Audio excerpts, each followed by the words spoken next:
Denmark, day 3, and clouds of conflict gathered as competition came down to the crunch. Before we entered the heat of battle, we asked some of the skippers how they got into this game in the first place. First of all, I crewed with John Bertrand in the late 70s, early 80s, as we were preparing for the 1983 America's Cup. Peter Gilmore asked me to go and sail with him at the One World team, and we, as one of the youngsters there, started getting into match racing. That was the start. Then I got invited onto what is now the World Match Racing Tour. For the 2007 Cup, I was involved with Team New Zealand and did a lot more match racing there and really started to get into it. My friends from New Zealand, they all grow up match racing. You know, and in Europe, I think there's quite a bit of match racing going on in the junior level. They essentially started a very local, at a club level, going to a match racing event. Getting down there, watching some racing, seeing how it happens. Step up to state, regional or national level and try and improve. At the local or national level, there's match racing and match racing events, which really are sort of qualifiers for the bigger events. It's not just good enough to, for example, to go and win an Olympic gold medal and think you can come to match racing and win at that level. It's a lot harder than that. You get hung up on a bad race, you know, it can be, it can ruin the rest of your event. The character that shines out in people is what I see as the real strength of what makes a great match racing team. The mental side of thing is obviously the toughest. You know, just one race at a time, whether you win or lose, you got to try to win the next one. It can take a while, but it's getting away that you've got the rankings, so you can pull through each different ranked event and hopefully eventually get up there to the Grade 1s or the World Match Racing Tour.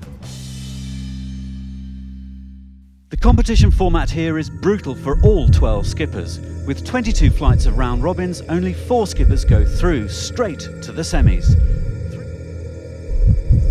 We are currently sitting on 7 wins, 1 loss, going into the final 3 races of the round robin. But there are a lot of other guys who are able to make it. They've only had a few losses and they're able to make it to 7 or 8 wins. So it's going to be tight. I think there's quite a lot of qualifying teams and new teams here, so the competition is maybe a little bit one-sided, where some of the stronger, more experienced teams are generally winning and making it. So now we have 3 races left and we have to win 1 to make it to 8, and I think when we're on 8 we'll be comfortable. 7 someone's going to miss out on.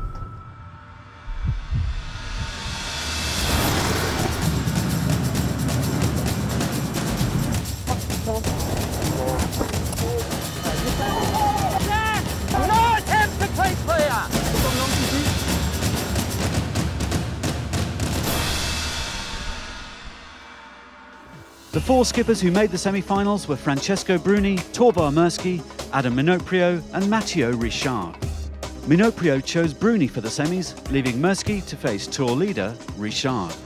We spoke to some of the skippers who went through or home. We thought we had to win 2, possibly 3 to go through, and as it transpired, definitely 3 were required. We won our first against Ben in quite a close race. Unfortunately, we just couldn't get ourselves into gear. We didn't feel as though we were that quick and just struggled, so it was very frustrating. Very happy with the way we have sailed this morning, 3 points, and we go through the semi-finals, so it's a great morning indeed. Going into the semi-final now, we're racing Matteo Richard, and he beat us in the last race of the round robin, so that's a little bit of a problem we have to fix, and hopefully the results are our way in the semi-final.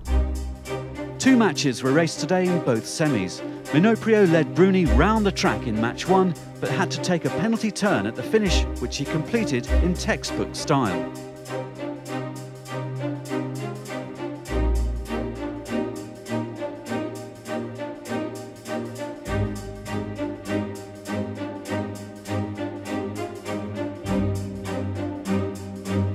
In their second match, Minoprio dished out a penalty to Bruni and took the second to go 2-0 up. By contrast, Torvar Murski, after losing the first match against Matteo Richard, then led Richard all the way around in match 2, but had to complete an outstanding penalty on the finish line, which he didn't manage to do in textbook style.